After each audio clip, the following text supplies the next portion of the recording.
700,000. That's the average number of new rooms each and every day on Clubhouse. That is a lot of talking going on. So should you be there? Should you be on Clubhouse?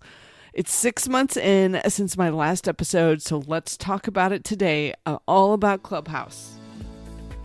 Welcome to the Course Creators HQ podcast, helping you navigate the latest techniques for creating and marketing online courses. And now, here is your host, Julie Hood. So should course creators be active on Clubhouse? My answer is a yes, yes, yes, and here's why. Your prospective students are probably also on Clubhouse, and you just need to get in front of them so you can build your expertise, expand your credibility, and just kind of help them believe that you are the perfect person to solve their problem with your course. Okay, so even if you're only using Clubhouse to research your audience, you'll be able to learn so much about the problems that your students have just by jumping into a few rooms and listening to the conversations that are going on. So yes, you absolutely need to be on Clubhouse, even if you don't want to host rooms quite yet. Just if you want to listen for a while, it will be great market research for you to do. So I did my last episode about Clubhouse about 6 months ago, and I'll link to it in the show notes at coursecreatorshq.com/58. But a lot has happened in the 6 months since then. And most of the changes are actually really, really good for us as creators and as course instructors. So I wanted to recap a bit of what has happened and kind of reset where we are with Clubhouse and talk about how you can be using it to market and talk about your course. So in addition to that, a lot of new tools have also popped up in this genre that's now being called social audio. So I'm going to mention them today, so if someone talks about them, you know what they're talking about, so you have heard the name. I'm not really going to get into details on these, but I want you to have the names in the back of your head. So one of them is Twitter Spaces. They have set up their own social audio features. Another is Green Room, that is being run through Spotify. A third one that is not just audio, that's also video, is Fireside, and I have an account there, but I haven't done anything with it, so I can't tell you much about that one yet. And then Facebook is also really ramping up the audio space, including podcasting. So it's going to be a really interesting 6 months to a year to see how this all falls out and what happens with all of these social audio tools. But as of right now, I believe that Clubhouse is the most effective. Now, that may change in the months ahead, but as of right now, I think Clubhouse is the best place for you to be playing.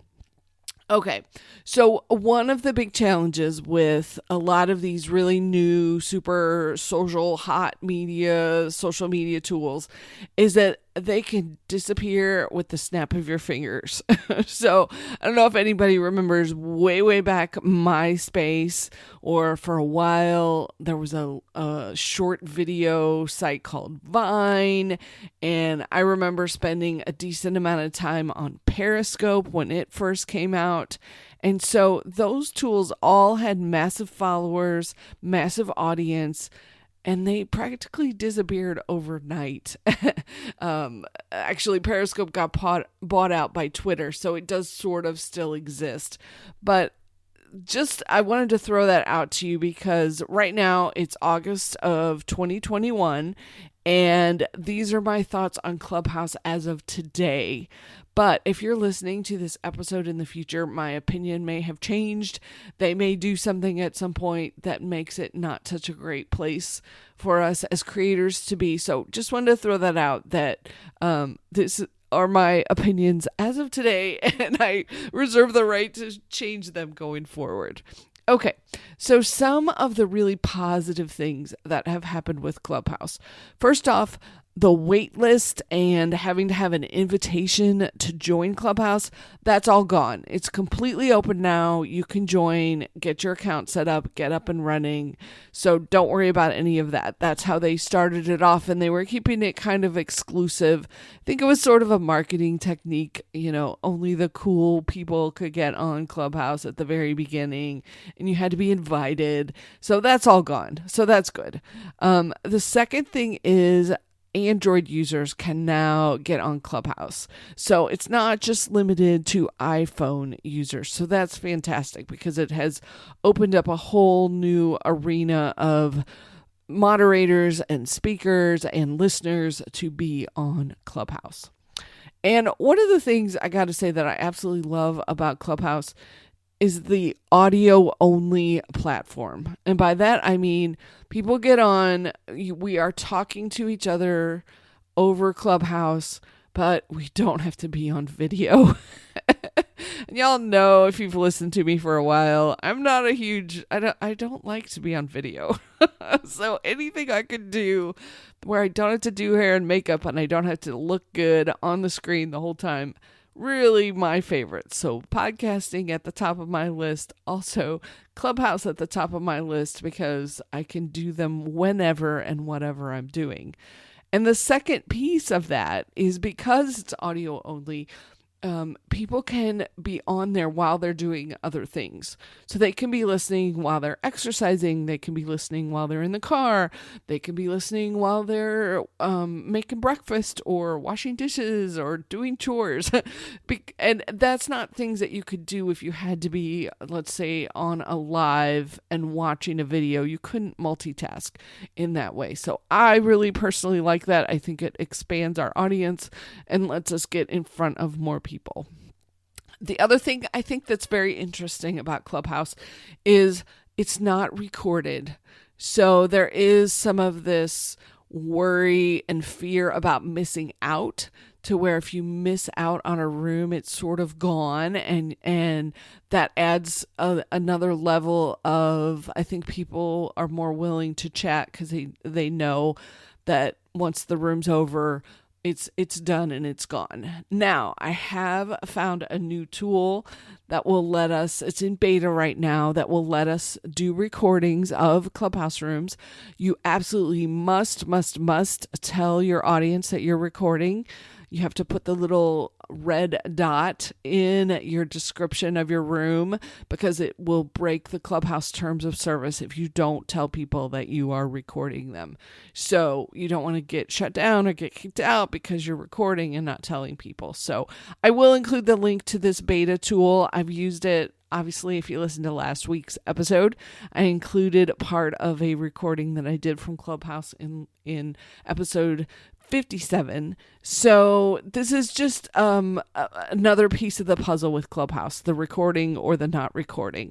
And as the guru, as the expert, you can decide if you're recording your rooms or not. Just make sure you tell everyone when you do record. The second thing that they've added recently that's really interesting is they've what they call their back channel. And basically it's a direct messaging option so that you can direct message either the other people on the app or people in the room or the moderators. And for a while, people were using direct messaging on Instagram to do this, but now it's directly built into Clubhouse. So you don't have to leave and go over to Instagram in order to do messaging. So I think that's a really great way to encourage communication between individuals. You know, you can be in a room, and for example, yesterday I was in a room and co-moderating, and I needed to get a message directly to the main moderator. So I used the back channel. It's the little airplane when you're in the app. Over on the bottom right-hand side, there's a little airplane icon. And so I was able to message her and give her a direct information about I was having trouble with my internet. So that is fantastic. I've used it other ways to just connect with individuals who I think I could provide a resource for, or I could help with, or somebody I want to get to know a little better. I'm really happy that they put that in. Okay, the next thing that is also really helpful is that there is a direct connection to Instagram. You can include your Instagram link in your profile for Clubhouse, and then they also have an option for Twitter. I think Twitter is used a little bit less. Generally, people are over on Instagram. So it gives you a place to send people who are listening to you when they're listening to your Clubhouse room. They hear you as a speaker. You can say, come visit me on Instagram to learn more about me, and send them directly to what you've got going on. So I love that they are giving us an option to continue the interaction with our listeners, even outside of Clubhouse. And honestly, it's just a really great way to get in front of new people. As a course creator, that's one of your biggest challenges, is being able to get in front of new people who are interested in your topic, people who are your potential students. And, there's lots and lots of ways to do it, but some of them you have to pay for. So I think Clubhouse is just a really good way to do that. So a couple negatives to the app. I don't want to pretend like there's nothing, there aren't any problems going on. First off, finding rooms and getting notifications about when speakers that you are interested in are speaking, I think it's just terrible.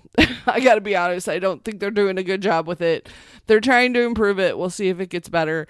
Once you follow quite a few people, then you're getting too many notifications. I turned mine off. And so they've got to figure that out. There's got to be a better way. When I want to hear that you are speaking and I want to know about it, there's got to be an easy way for me to get to that. So hopefully they'll get that figured out. The second thing is that getting people to know about and join your rooms that you're hosting has also gotten a little bit tougher. Initially, people were jumping on, they were spending a lot of time on Clubhouse, and they were just stumbling across you really, really easily. But that has gotten tougher as people have spent less time on the app and some of the changes. So to combat that, a couple things you can do. You probably want to moderate with some other people so that you're all pulling in an audience. I've noticed those rooms tend to do better for me as far as getting more people into the room.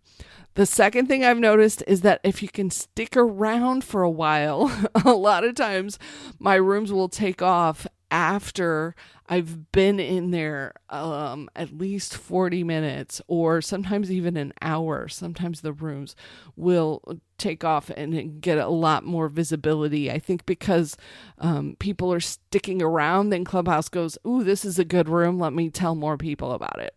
And then the third thing I think is also a really good idea is scheduling a regular room where you are speaking. So I've got a couple rooms that I'm doing with other moderators. It's their rooms, but they're letting me be one of the co-moderators on Mondays at 3 p.m. Eastern is one of them. That's a fantastic room where we're talking about podcasting and being next level leaders with Melanie Benson and Coach Deb. So that is another really good way, I think, by having a regular room so that your audience knows, ooh, it's 3 p.m. Pacific on Monday. I need to go jump into that room. That's another way you can help with expanding your reach and getting in front of people regularly. Okay, a couple of the best things that I've done over the last 6 months on Clubhouse so that you can maybe do something similar to this. First one, I co-moderated with some other really fantastic moderators. There are also serving my audience, but in a different way. So they're podcast coaches, or they are Facebook Live coaches, or they're helping experts, but we aren't overlapping in the services that we're providing. So that's helped me really expand my reach. Also, I paid for moderation in the Hey Girl You Can Club back when I was doing my launch and when we were promoting the Kajabi Awesome Special that was a couple months ago. And so I paid for a moderator, and she let everybody know, obviously, that she was doing this, but the way she describes it is you are almost like being on a television show being interviewed by her. So she was doing the leading of the call and the discussions. I got to come on and be the expert and share as much knowledge as I possibly could with everybody who was there. And then she did the promotion for me as far as recommending people to jump into my class, jump into my challenge, jump into Kajabi. So that was really worthwhile and something I would highly recommend.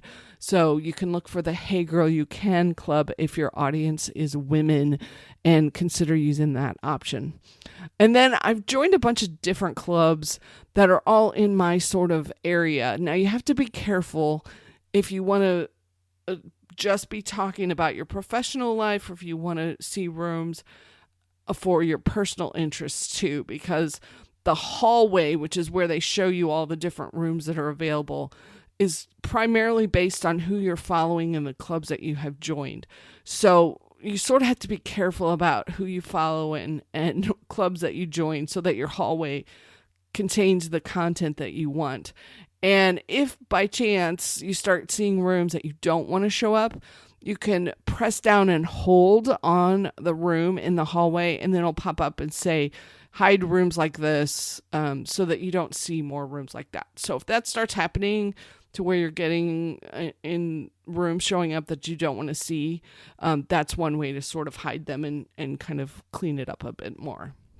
So my plans for Clubhouse going forward, for the next launch of 24-Hour Course Creator, I'm going to be visiting a bunch of these different clubs that are serving my audience and asking them to host rooms and introduce me to their audience so they can give away some of my freebies and invite them to the next challenge.